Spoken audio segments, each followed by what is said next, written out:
Hello viewers, आप सबका हमारे मॉरल माइंड्स यूट्यूब चैनल में बहुत बहुत स्वागत है। यह कहानी काल्पनिक हो सकती है या किसी सच्ची घटना से प्रेरित। हमारा उद्देश्य किसी भी प्रकार के अंधविश्वास या तंत्र मंत्र को बढ़ावा देना नहीं है। इस कहानी के जरिए हम किसी की धार्मिक या व्यक्तिगत आस्थाओं को ठेस पहुंचाना नहीं चाहते हैं। कहानी शुरू करने से पहले अगर आप हमारे चैनल पर नए हैं तो कृपया इसे सब्सक्राइब करें ताकि हमारी आने वाली सभी वीडियो आप तक आसानी से पहुंच सकें और हमसे आपका जुड़ाव बना रहे। तो चलिए अब हम आज की कहानी शुरू करते हैं। प्रेतबाधित गुड़िया जितनी अजीब लग सकती है, उसके अस्तित्व के पीछे के कारण भी उतने ही विचित्र हैं। ये कहानी शापित गुड़िया वेरा के बारे में है, जो अभी भी एक संग्रहालय में बंद है, जहां मंत्रोच्चार और मंत्रों से घिरा हुआ है ताकि इसकी बुराई को फैलने से रोका जा सके। कहानी 1920 में शुरू होती है। इस साल 1920 में शुरू होती है। कनाडा के प्रसिद्ध लेखक और कहानीकार हेनरी सिंक्लेयर, जो बच्चों की परिकथाएं लिखने के लिए जाने जाते थे, ने अपनी पुस्तक व्हिस्पर्स ऑफ द फॉरगॉटन में एक रहस्यमयी गुड़िया का उल्लेख किया। हेनरी ने यह कहानी अपने साथ घटी एक वास्तविक घटना के आधार पर साझा की। हेनरी ने बताया कि कैसे एक दोपहर वह अपने घर के पास टहल रहा था जब उसने अपने पिछवाड़े में कुछ असामान्य देखा। एक गुड़िया जो उसने पहले कभी नहीं देखी थी। उत्सुक होकर उसने अपने पड़ोसियों से पूछा कि क्या गुड़िया उनकी है, लेकिन सभी ने इनकार कर दिया। यह समझ पाने में असमर्थ कि यह उसकी संपत्ति पर कैसे पहुंच गई, हेनरी ने बस इसे अनदेखा कर दिया और गुड़िया को अंदर ले गया और अपनी छोटी बेटी लिडिया को दे दिया। लिडिया हालांकि उस समय बहुत छोटी थी, गुड़िया से रोमांचित थी और जल्दी ही उससे जुड़ गई। वह अपने कमरे के एकांत में उसके साथ खेलती, उससे बातें करती, घंटों बिताती।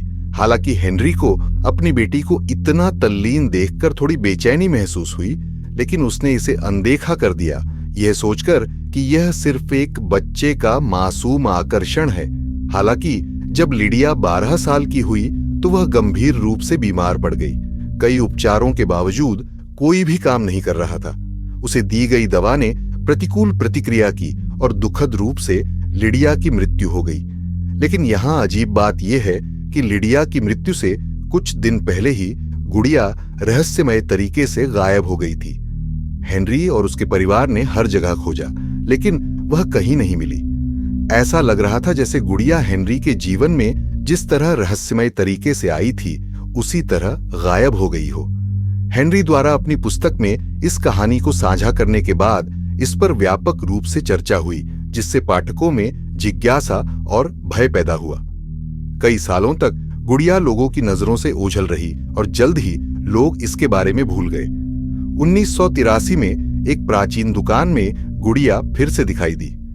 गुड़िया के भयावह अतीत से अनजान एक महिला ने इसे अपनी बेटी एमिली के 21वें जन्मदिन पर उपहार के रूप में खरीदा। एमिली एक नर्सिंग छात्रा 2 दोस्तों के साथ एक साझा अपार्टमेंट में रह रही थी। यह उपहार उसके लिए पूरी तरह से आश्चर्यचकित करने वाला था, क्योंकि उसकी मां ने उसे पहले कभी गुड़िया नहीं दी थी। हालांकि एमिली को गुड़िया के लिए थोड़ी ज्यादा उम्र महसूस हुई, लेकिन उसने गुड़िया के भाव की सराहना की और उसे अपने कमरे में अपनी शेल्फ पर रख दिया।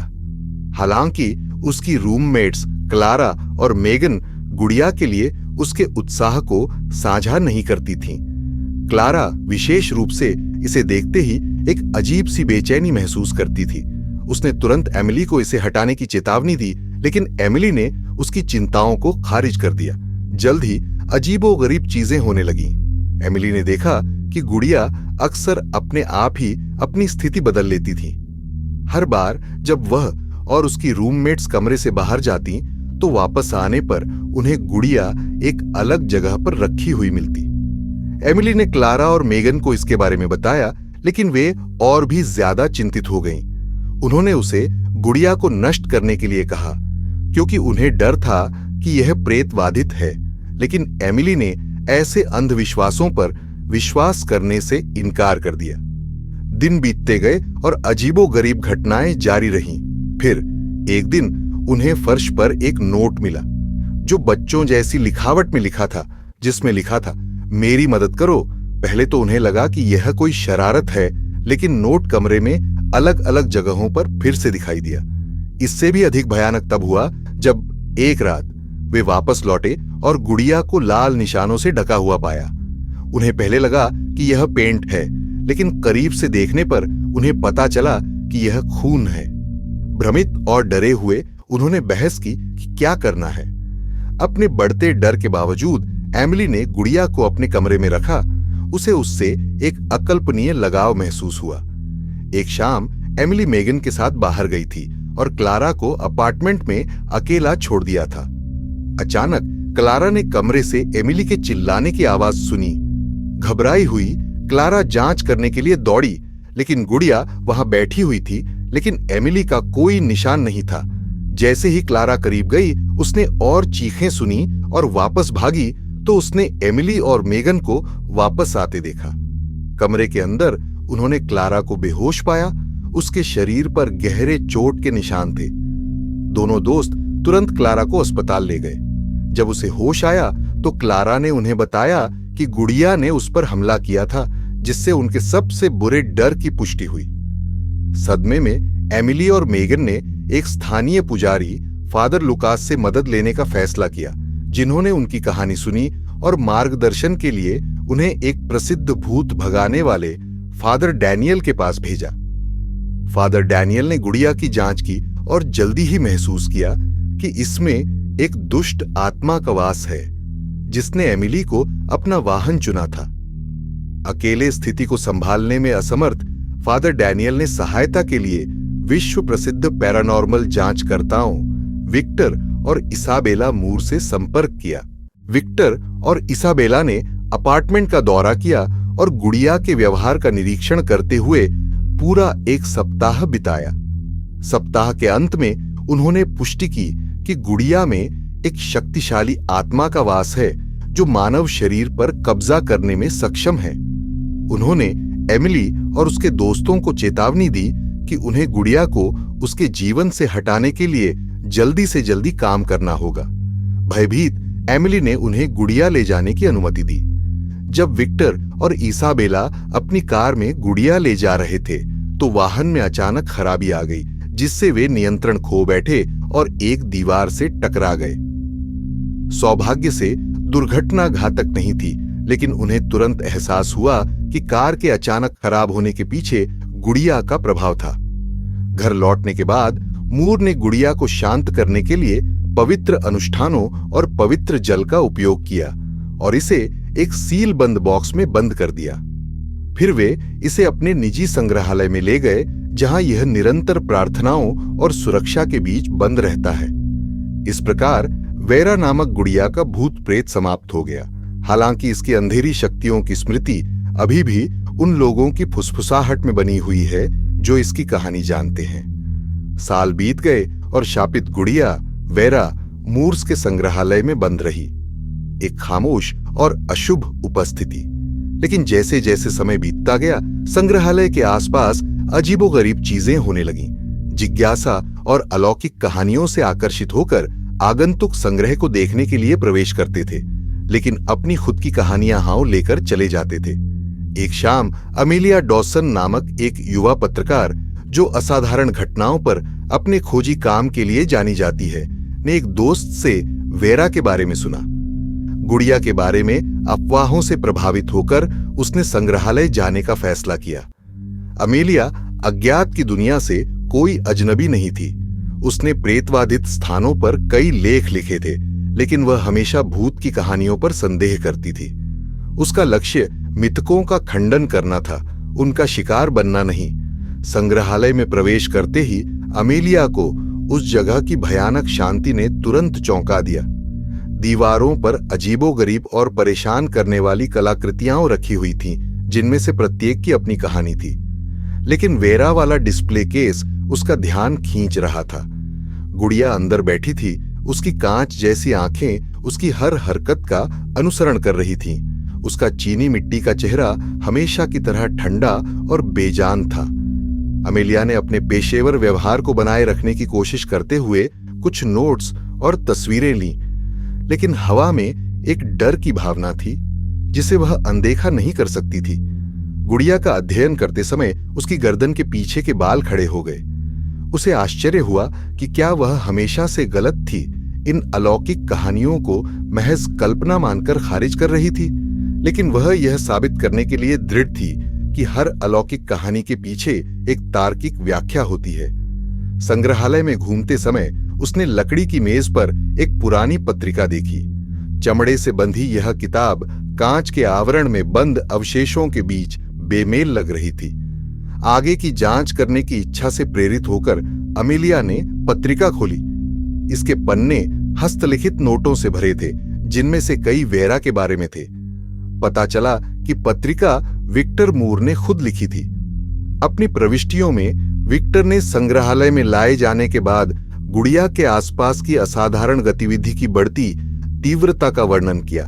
ये केवल गुड़िया की अजीब हरकतें या कभी कभार रोशनी की झिलमिलाहट ही नहीं थी जिसने कर्मचारियों को परेशान किया। ऐसे भी मामले थे जब आगंतुक गुड़िया के पास जाने पर अत्यधिक भय का अनुभव करते थे। कुछ ने फुसफुसाहट सुनने का दावा किया, दूसरों ने कमरे में बर्फीली ठंड महसूस की और कुछ ने प्रदर्शन के कोनों में छिपी हुई छायादार आकृतियां भी देखीं। विक्टर ने एक विशेष घटना के बारे में लिखा था जिसने उसे बहुत डरा दिया था। एक रात देर से जब वह और इसाबेला संग्रहालय को बंद कर रहे थे तो अचानक रोशनी चली गई। कमरे में अप्राकृतिक रूप से अंधेरा छा गया और वेरा के केस की दिशा से जोरदार धमाके की आवाज गूंजने लगी। विक्टर और इसाबेला प्रदर्शन स्थल की ओर दौड़े और उन्हें यह देखकर आश्चर्य हुआ कि गुड़िया हिल गई थी। वह अब सीधी नहीं बैठी थी जैसा कि वह वर्षों से बैठी थी, बल्कि अपनी तरफ लेटी हुई थी जैसे कि उसे फेंक दिया गया हो। विक्टर कभी भी अलौकिकता में विश्वास करने वाला व्यक्ति नहीं था, लेकिन उस रात उसे एक गहरा अकथनीय भय महसूस हुआ। उसने और इसाबेला ने तुरंत उस स्थान को शुद्ध करने के लिए अनुष्ठान करना शुरू कर दिया। फिर भी चाहे वे कुछ भी करें, गुड़िया की भयावह उपस्थिति और मजबूत होती जा रही थी। विक्टर के लेखन में बढ़ते आतंक की भावना से मोहित होकर अमेलिया ने पढ़ना जारी रखा। जर्नल में अंतिम प्रविष्टि उसकी यात्रा से ठीक 1 सप्ताह पहले की थी। यह संक्षिप्त और सरल था। हमने एक गंभीर गलती की है।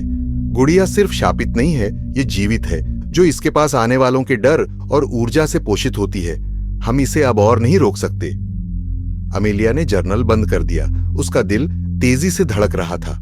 वह हमेशा से मानती थी कि हर चीज के लिए एक वैज्ञानिक व्याख्या होती है, लेकिन उसने जो शब्द पढ़े थे वे उसके संकल्प को हिला देने के लिए काफी थे।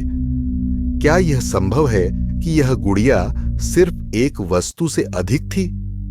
क्या यह वास्तव में जीवित थी जैसा कि विक्टर ने दावा किया था? और यदि ऐसा है तो यह क्या चाहती थी? जब अमेलिया विक्टर के शब्दों के निहितार्थों पर विचार करते हुए वहां खड़ी थी तो कमरे का तापमान अचानक गिर गया। वह देख सकती थी कि उसकी सांस ठंडी हवा में धुंधली हो गई थी, भले ही बाहर गर्म वसंत की शाम थी। संग्रहालय में सन्नाटा था, दीवार पर एक पुरानी घड़ी की धीमी टिक टिक को छोड़कर। अमेलिया एक बार फिर वेरा को देखने के लिए मुड़ी और उसकी आंखें भय से चौड़ी हो गईं। गुड़िया की आंखें, जो हमेशा बेजान लगती थीं, अब मंद रूप से चमक रही थीं, एक भयानक हरे रंग की रोशनी डाल रही थी। अमेलिया ने महसूस किया कि एक बर्फीला हाथ उसके दिल को ढक रहा है। वह पीछे हट गई।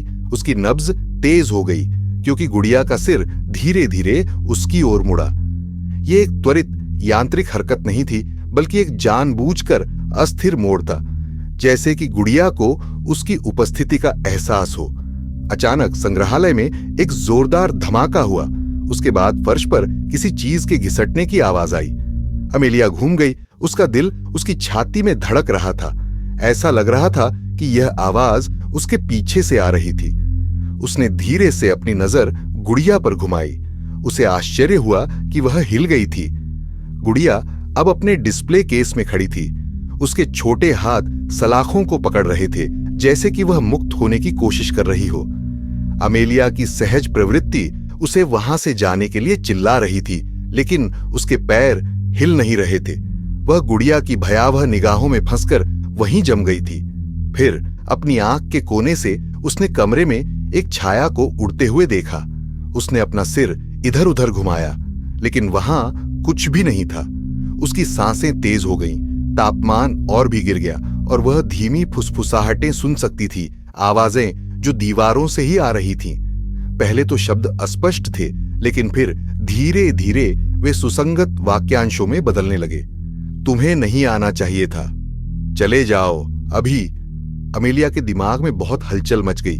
उसे बाहर निकलना था, लेकिन उसका शरीर आज्ञा मानने से इनकार कर रहा था। वह एक कदम पीछे हटी, फिर दूसरा और फिर एक और, जब तक वह बाहर निकलने के करीब नहीं पहुंच गई। लेकिन जैसे ही वह दरवाजे तक पहुंची, वह एक तेज धमाके के साथ बंद हो गया, जिससे वह अंदर फंस गई। घबराहट में अमेलिया ने बाहर निकलने का दूसरा रास्ता ढूंढा, लेकिन एकमात्र निकास बंद था। जब वह डिस्प्ले केस की ओर मुड़ी तो उसकी सांसें उखड़ने लगीं। वेरा अब अंदर नहीं थी। अमेलिया को डर का एहसास हुआ। वह पीछे मुड़ी, गुड़िया को खोजने की कोशिश कर रही थी, लेकिन वह कहीं नहीं दिखी। फिर जैसे कि उसके डर से बुलाया गया हो, रोशनी टिमटिमाने लगी और मंद हो गई। दीवारों पर लंबी विकृत छायाएं डाल रही थी। अचानक वेरा उसके पीछे दिखाई दी। कमरे के बीच में सीधी खड़ी, उसकी आंखें मंद रोशनी में चमक रही थीं। फुसफुसाहटें तेज होती गईं और ज्यादा जोरदार, उसके दिमाग को आवाजों के कोलाहल से भरती गईं। अमेलिया का दिल तेजी से धड़क रहा था, क्योंकि गुड़िया उसके करीब आ रही थी। उसके छोटे छोटे हाथ उसकी ओर बढ़ रहे थे। एड्रेनालाइन के उफान के साथ अमेलिया दरवाजे की ओर भागी, लेकिन वह हिल नहीं रहा था। उसने अपनी मुट्ठियों से उस पर जोर से प्रहार किया, मदद के लिए चिल्लाई, लेकिन कोई जवाब नहीं मिला। गुड़िया करीब आ रही थी। उसका चीनी मिट्टी का चेहरा एक खामोश मजाकिया मुस्कान में मुड़ गया था। दूर से उसे लगा कि उसने कदमों की आवाज सुनी है। एक आवाज उसका नाम पुकार रही है, अमेलिया। विक्टर अपनी पत्नी इसाबेला के साथ को गड़बड़ी के बारे में सूचित किया गया था। वे अजीब गतिविधि की रिपोर्ट प्राप्त करने के बाद संग्रहालय की जांच करने के लिए वापस आए थे। लेकिन क्या वे समय पर पहुंच पाएंगे?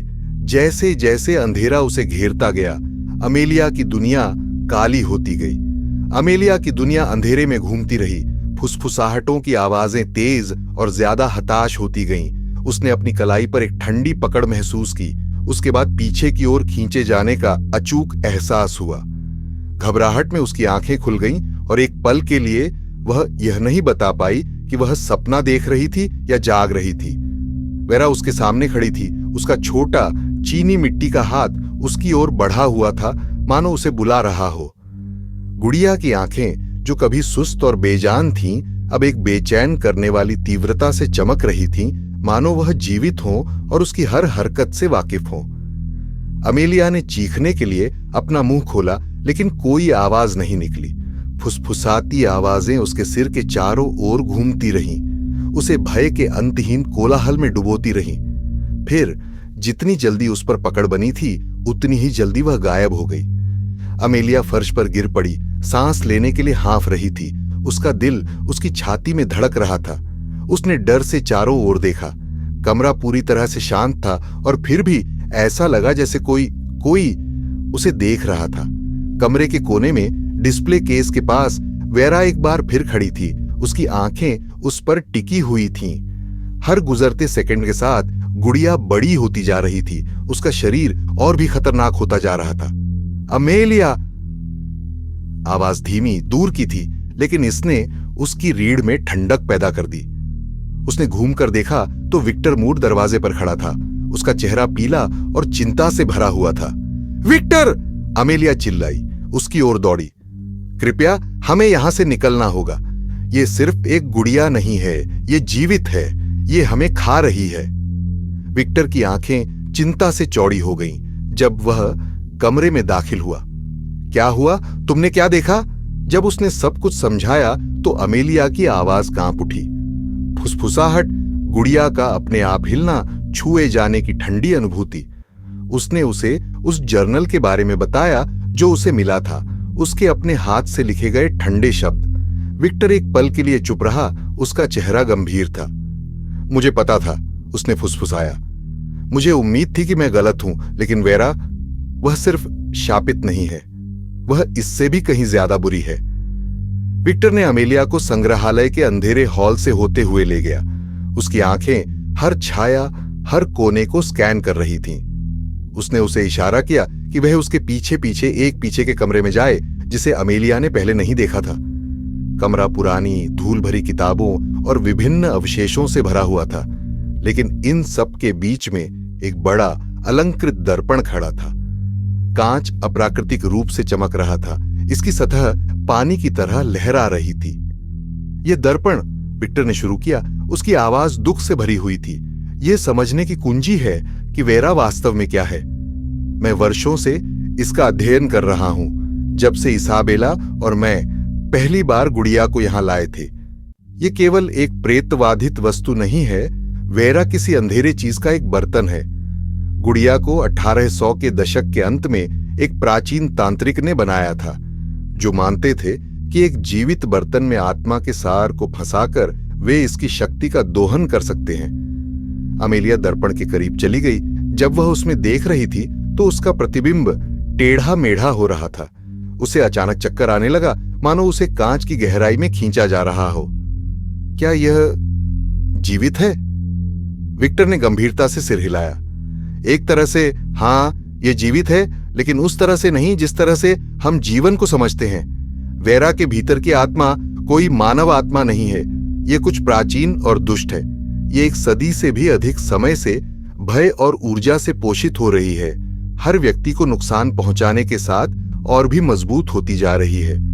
यह जितना अधिक भय को अपने अंदर समाहित करती है, उतनी ही अधिक शक्ति प्राप्त करती है। एमिलिया के विचार तेजी से दौड़ने लगे। क्या यही कारण था कि गुड़िया इतनी हिंसक थी? ऐसा क्यों लगता था कि यह अपने आप चलती और काम करती थी? उसने लोगों की आंखों में वेरा के बारे में बात करते समय भय देखा था, और अब वह समझ गई थी। गुड़िया सिर्फ अपनी शक्ल की वजह से डरावनी नहीं थी, यह उनके डर से पोषित हो रही थी। विक्टर आईने से दूर चला गया और पास की शेल्फ की ओर चल पड़ा। उसने एक पुरानी घिसी पिटी किताब निकाली और उसे खोला तो उसमें एक पीला पन्ना था। यह आत्मा को हमेशा के लिए भगाने के लिए जरूरी अनुष्ठान है, लेकिन यह खतरनाक है। इसके लिए काफी ऊर्जा की जरूरत होती है, और अगर अनुष्ठान विफल हो जाता है तो इसके परिणाम हमारी कल्पना से भी बदतर होंगे। एमिलिया ने अनुष्ठान को देखा। यह जटिल था, जिसमें प्राचीन भाषा में लिखे गए शब्द और कुछ खास हरकतें शामिल थीं, जिन्हें निश्चित अंतराल पर करना था। वह इसकी शक्ति का भार महसूस कर सकती थी और जानती थी कि उनके पास इसे आजमाने के अलावा कोई और विकल्प नहीं था। इसाबेला कहाँ है? एमिलिया ने पूछा। वह इस समीकरण का दूसरा हिस्सा है ना? विक्टर का चेहरा काला पड़ गया। इसाबेला, वह चली गई। वह वेरा की शक्ति की वास्तविक सीमा को सबसे पहले नोटिस करने वाली थी, लेकिन इसे नष्ट करने के असफल प्रयास के बाद वह गायब हो गई। मुझे डर है कि वह गुड़िया का हिस्सा बन गई। एमिलिया को विक्टर के लिए सहानुभूति का दर्द महसूस हुआ। उसकी आंखों में दर्द साफ झलक रहा था। उसने अपनी पत्नी को इस दुष्ट शक्ति के हाथों खो दिया था, और अब यह उसके ऊपर था कि वह इसे रोके, इससे पहले कि यह किसी और को अपना शिकार बना ले। विक्टर, अमेलिया और संग्रहालय के कुछ भरोसेमंद कर्मचारियों ने अनुष्ठान की तैयारी की। योजना यह थी कि वेरा को खुले में ले जाया जाए, जहां वे गुड़िया पर आत्मा की पकड़ को खत्म करने के लिए समारोह कर सके। अनुष्ठान के लिए प्रकाश के एक चक्र की आवश्यकता थी, जो गुड़िया को उसके केंद्र में फंसा देगा, जिससे इकाई की शक्ति कमजोर हो जाएगी। फिर उसे मंत्र पढ़कर और शुद्ध ऊर्जा की भेंट चढ़ाकर निर्वासित करना होगा। जैसे जैसे रात होती गई, संग्रहालय में सन्नाटा छा गया। कर्मचारियों ने मोमबत्तियां लगाईं, अनुष्ठान चक्र के चारों ओर नमक की व्यवस्था की और गुड़िया को उसके केंद्र में रख दिया। विक्टर के बगल में खड़ी अमेलिया का दिल उसके गले में था। वह उस पल के शुरू होने का इंतजार कर रही थी। अचानक तापमान गिर गया। अमेलिया की गर्दन के पीछे के बाल खड़े हो गए और वह फिर से धीमी फुसफुसाहट सुन सकती थी, जो तेज और अधिक आग्रहपूर्ण होती जा रही थी। तुम मुझे निर्वासित नहीं कर सकते, मैं कभी नहीं जाऊंगी। गुड़िया की आंखें झपककर खुलीं, एक अप्राकृतिक प्रकाश से चमक उठीं। वेरा के हिलने डुलने पर जमीन कांप उठी। चीनी मिट्टी के अंग चटक गए और कराह उठे, मानो अंदर कुछ छूटने की कोशिश कर रहा हो। विक्टर ने अपने हाथ ऊपर उठाए, शक्ति से गूंजती आवाज में मंत्र का जाप किया। हवा घनी हो गई, अनुष्ठान की ऊर्जा से कंपन करने लगी। गुड़िया की हरकतें और भी उन्मत्त हो गईं, उसकी आंखें क्रोध से जल रही थीं। फुसफुसाहटें एक तीखी चीख में बदल गईं, जो दीवारों को चीरती हुई संग्रहालय की नींव को हिला रही थी। लेकिन फिर जैसे ही मंत्र के अंतिम शब्द बोले गए, कुछ अकल्पनीय हुआ। वेरा प्रकाश से फट गई। अंदर की आत्मा की शक्ति एक अंधा कर देने वाली चमक में फूट पड़ी। अमेलिया ने अपनी आंखें ढक लीं, लेकिन विस्फोट की आवाज बहराह कर देने वाली थी। जब प्रकाश फीका पड़ गया तो केवल गुड़िया बची थी। उसका शरीर राख में बदल गया। शापित आत्मा अंततः बुझ गई। विक्टर और अमेलिया अनुष्ठान चक्र के खंडहरों में खड़े थे, हाँफ रहे थे। उनके कपड़े विस्फोट से झुलस गए थे। संग्रहालय शांत था, दमनकारी ऊर्जा चली गई थी। यह खत्म हो गया है, विक्टर ने कहा। उसकी आवाज कर्कश थी। हमने यह कर दिखाया है। लेकिन जब वे घटनास्थल से चले गए तो अमेलिया इस भावना को दूर नहीं कर पाई कि वे वास्तव में जीत नहीं पाए हैं। उसके मन के कोनों में संदेह का बीज उगने लगा। क्या वेरा वास्तव में नष्ट हो सकती थी, या क्या उन्होंने केवल अपरिहार्य को विलंबित किया था?